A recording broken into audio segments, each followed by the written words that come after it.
Salut tout le monde, on se retrouve pour une vidéo qui va parler de la nouvelle version de Windows 10, donc la 20.04 qui correspond à la première mise à jour de l'année 2020 et qui devrait intervenir si tout va bien et si Microsoft n'a pas de retard en avril 2020.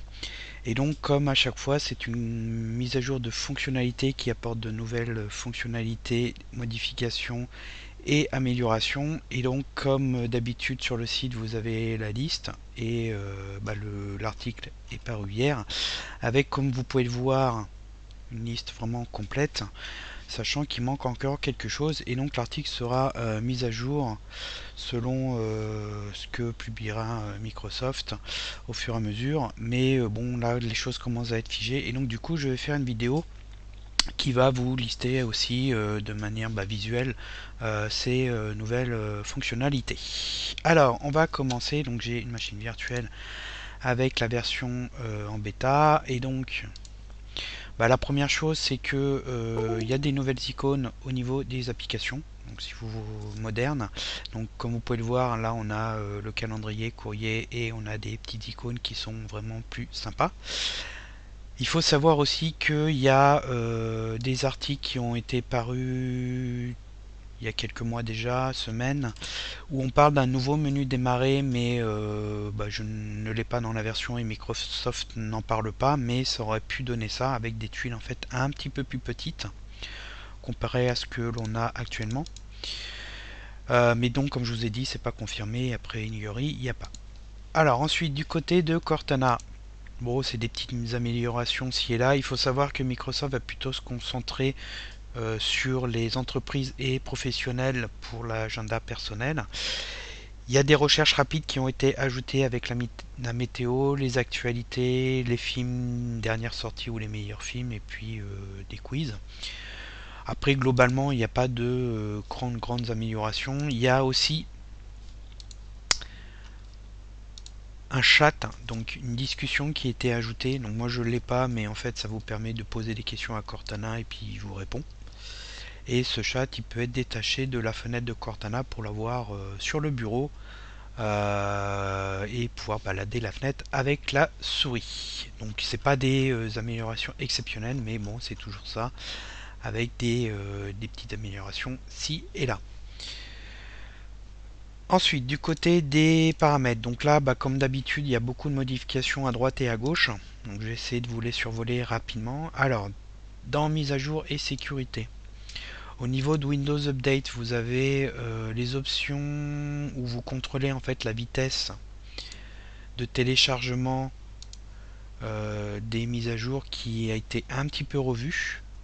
Donc là, elle ressemble maintenant à ça, où vous pouvez fixer la vitesse en fait en octets, alors que si on va dans la version actuelle, et elle ressemble à ça où vous aviez une jauge et vous pouviez déplacer avec un pourcentage. Ici vous pouvez fixer donc plus facilement la vitesse, qui vous permet de limiter la bande passante allouée à Windows Update et aux mises à jour de Windows Store, ce qui fait que vous pouvez donc éviter de saturer votre connexion internet.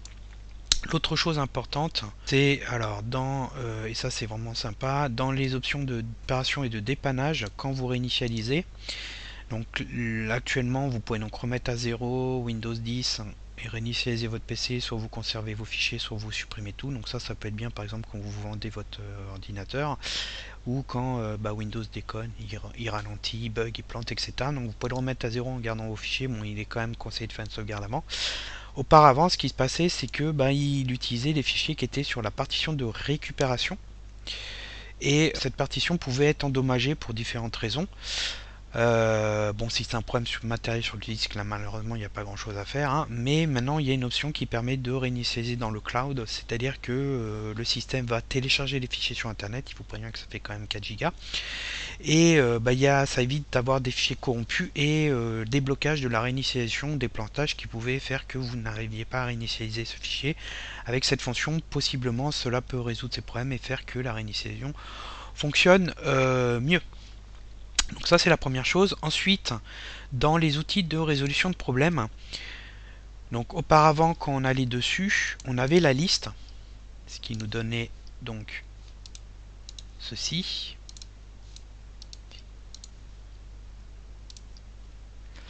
On avait la liste des outils là, donc on clique dessus selon le problème rencontré, on pouvait exécuter l'utilitaire. En fait ici il y a un historique déjà. Alors déjà vous pouvez régler l'exécution, c'est-à-dire que vous pouvez avoir une exécution automatique, ce qui fait qu'en fait quand Windows 10 détecte un problème sur un composant ou une fonctionnalité, il va lancer l'utilitaire directement, il va vous proposer de le faire.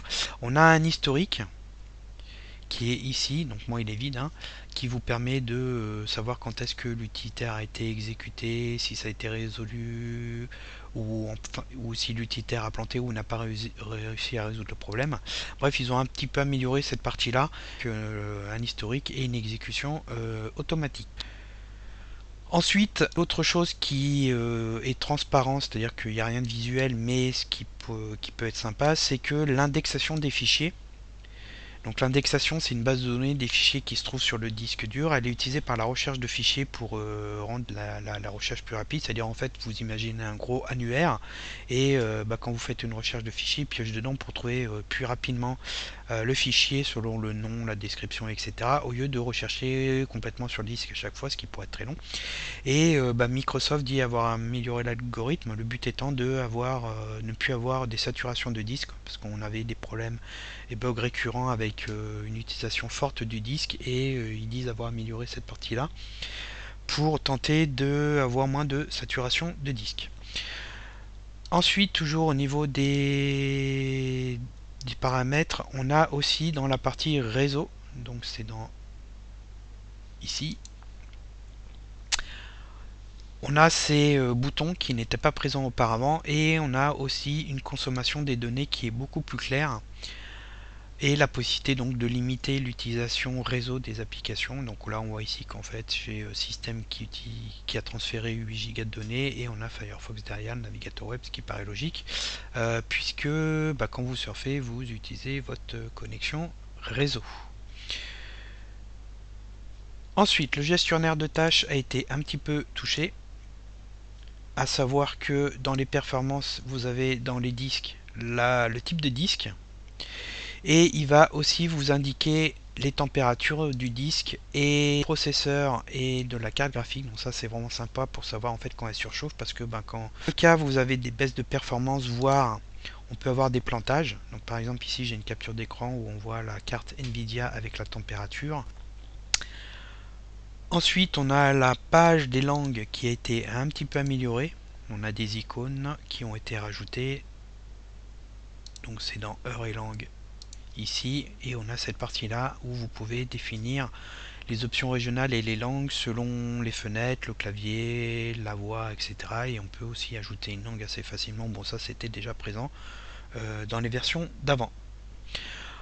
Ensuite, vous avez aussi l'option dans les comptes et option de connexion sur le redémarrage et le fait que en fait quand vous redémarrez l'ordinateur, Windows 10 relance vos applications de manière automatique. Donc ça pouvait agacer certaines personnes parce que ça peut allonger le démarrage et vous voulez pas forcément que Windows 10 relance vos applications. Et donc vous avez la possibilité de désactiver cette option. Et ça se trouve ici dans redémarrage des applications et on peut le désactiver et on voit qu'ici c'est désactivé par défaut, mais bon je ne sais pas si ça sera le cas quand vous aurez passé la mise à jour. Ensuite, alors il y a plein de petites choses à gauche et à droite au niveau des bureaux virtuels. Alors pour rappel, vous pouvez créer plusieurs bureaux comme c'est le cas sur Linux, et maintenant vous avez la possibilité de renommer vos bureaux. Donc rapidement, les bureaux ça se gère sur l'affichage des tâches et timeline, où vous avez un bouton ici nouveau bureau et on peut créer donc un nouveau bureau. Donc vous voyez que là je bascule de l'un à l'autre et donc vous pouvez ensuite positionner vos applications sur le bureau pour les retrouver plus facilement. Et maintenant on a la possibilité de lui donner un petit nom ici. Ensuite il y a aussi des améliorations au niveau des options facultatives. Donc ça c'est dans applications. La page a été un petit peu revue, donc c'est ici. Donc pour rappel, ça vous permet d'installer des fonctions et fonctionnalités qui ne sont pas par défaut dans Windows 10. Alors ils ont rajouté WordPad et Paint dedans, donc vous pouvez les désinstaller.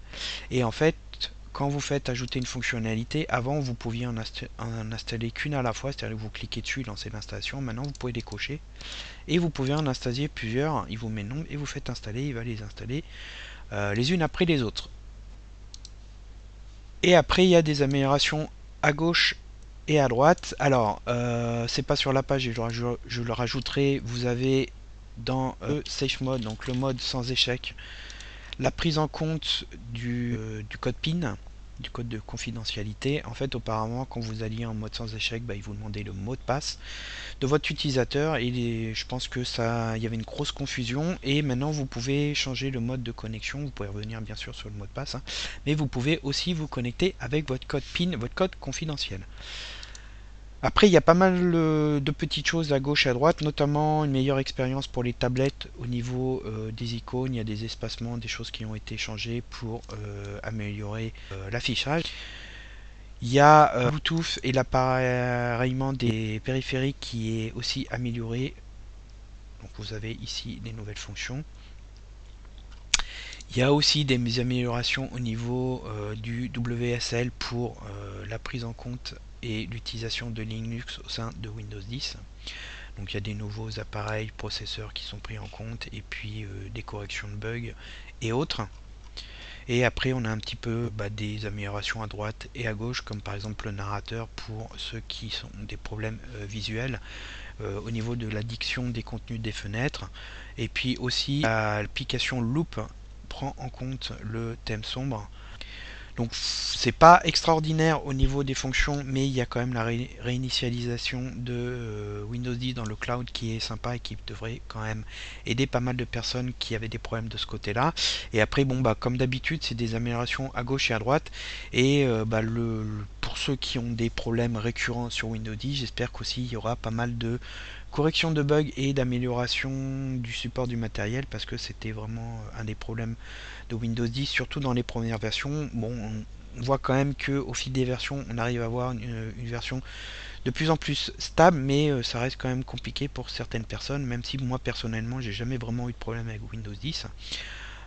Mais bon, ça reste toujours un problème qui revient assez régulièrement. En tout cas, j'espère que ça va vous donner envie de l'installer sans avoir peur d'avoir des problèmes. N'hésitez pas à faire un tour sur la page. J'essaierai de la mettre à jour quelques semaines avant la sortie de la nouvelle version pour prendre en compte les derniers ajouts. Et si la vidéo vous a plu, n'hésitez pas à la noter et à la partager. Et je vous dis à bientôt pour d'autres vidéos.